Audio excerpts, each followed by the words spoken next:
Hey, everybody, and welcome back to, well, it's the Saturday show. So here's the funny thing.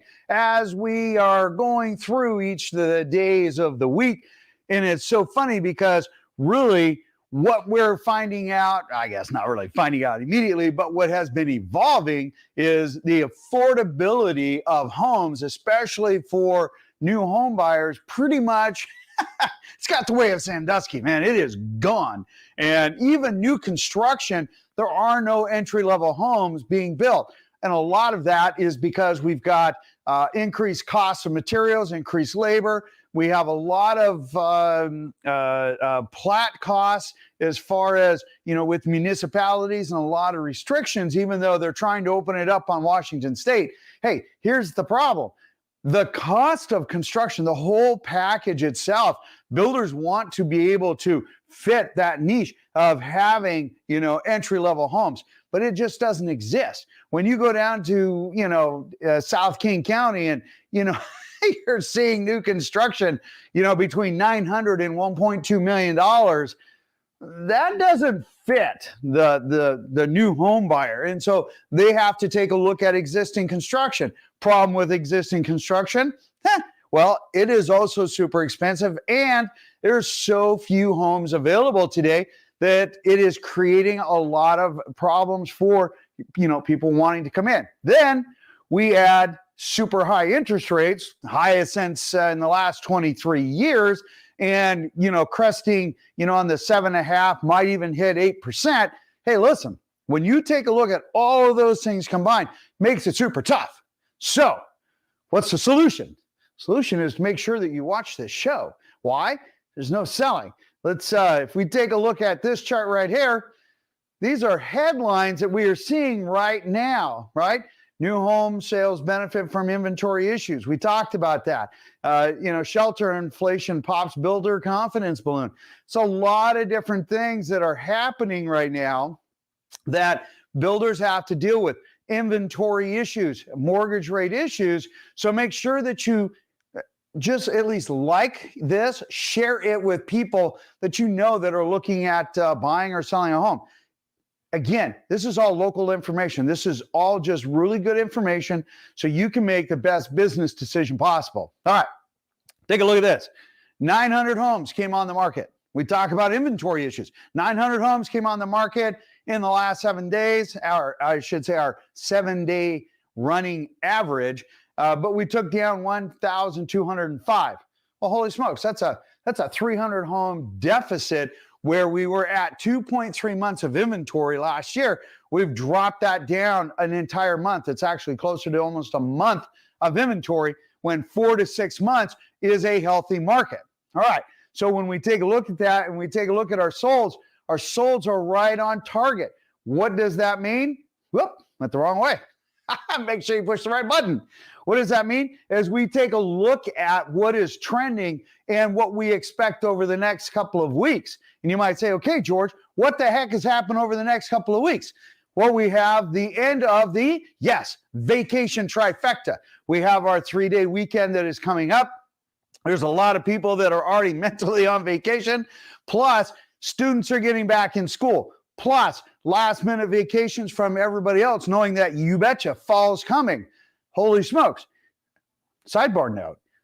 The 30th and the 31st, I believe it is, we have the largest blue moon. The blue moon is the second full moon in a cycle or in a month, I believe.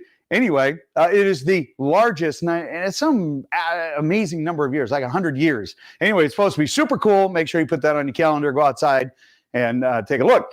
But as we finish out this vacation trifecta over the next 3 to 4 weeks, it's going to be super, super slow. I mean, almost crickets. And why? Because people's mindsets are elsewhere, which is seasonally normal for us. Now, when we get back on track and we talk about what should you do today, watch the video, 5 questions to ask when getting quoted mortgage rates.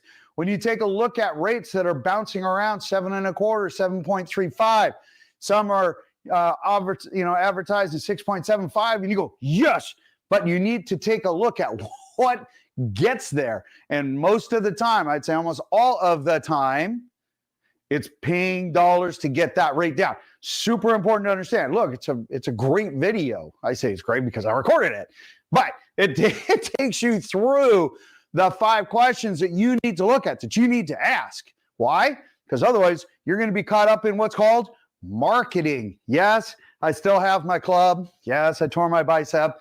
Yes, I'm a week post-op. And other than itchiness, it seems to be doing well. We'll see how things shake out here. Anyway, make sure you watch that. We will put that down below. And remember, ask questions, make comments. We do respond in a timely manner for you. Take a look at these numbers here. When we take a look at, August over July, since we're near the end of August here, you can see our numbers are up. We have, even though interest rates have been going up, understand, all buyers, not all buyers, but a lot of buyers are still very aggressive. They are out there. They are still looking at well-priced homes. Homes that are overpriced, they're going to sit. Sorry, guys. Go back to the prior part of the video, and it shows number of price reductions and homes back on market. Those numbers are just a tad bit too high. All right. When we come over and we take a look at the right-hand side, you can see that year to date, we are 21,000 homes short where we should be. Horrifically low. We need to bump up that inventory. I get and I understand. I guess I empathize with sellers not wanting to trade their 3-4% mortgage in for 7%. I get that. However, there's a lot of folks out there that are still on the fence. Still a fabulous time to take a look at what's going on. New construction.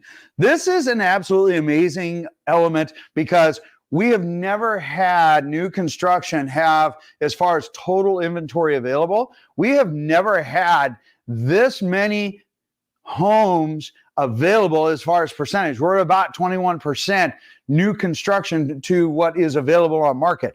That's a really high number. It's normally about 10%. And so they are realizing and capitalizing on the fact that there's limited inventory. They offer incentives like you saw last week, and then they're attracting those buyers. And that is what is propping up a lot of our sales, because our inventory for existing construction or resale is so low. And so when you take a look at what is actually the available, what is actually something that we can take a look at that will make sense for for our family. And because new construction has so many incentives, they are absolutely going that way. Now, because of cost, because of interest rates, and they are working their way through the older plats that they bought at better pricing, newer plats, they're going to start holding off. They're going to start pulling back. Why? Simple enough, cost. And they need to make sure that they mitigate that cost as we start heading into, fourth quarter. Here's the funny thing. When you take a look at August itself, every single day in August, -3, had a mortgage rate increase. Super interesting. And will that taper off? It will. Next year, again, we're still anticipating a pivot. This year, we're still anticipating a very much a flat real estate market. We've already seen appreciation this year. Do not confuse, home sales are down. That does not mean sales price. Some areas it is, but most areas it is not. We have seen an appreciation this year, year over year, and it is in the 4 percentile-ish as predicted.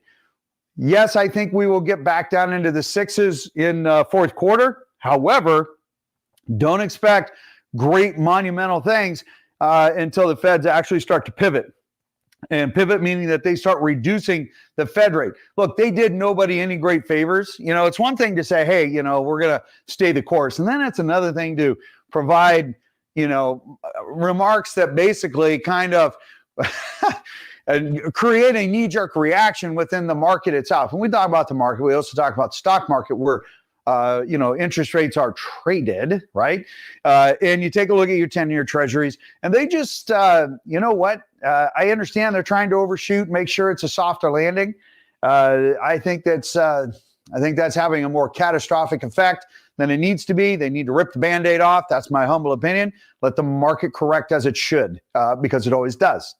It's what it does. Anyway, they're just trying to drag it out and whatnot. Anyway, there you go. So, let me go back one before we hit our end here. Foreclosures. You can see foreclosures are pretty much non-existent, which is totally normal. Excuse me. Anyway, totally normal. As you can see, even though they've got, hey, look, they're up 10%. We're talking about single-digit items here. There's a lot of programs out there that allow borrowers that are in jeopardy to get refinanced. And some folks are out there saying, oh, you're just postponing their ultimate foreclosure or whatnot. Not necessarily, okay? And even if so, does it allow them that time to get a little bit more adjusted because our values have gone up, that having short sales and foreclosures truly are a very limited thing.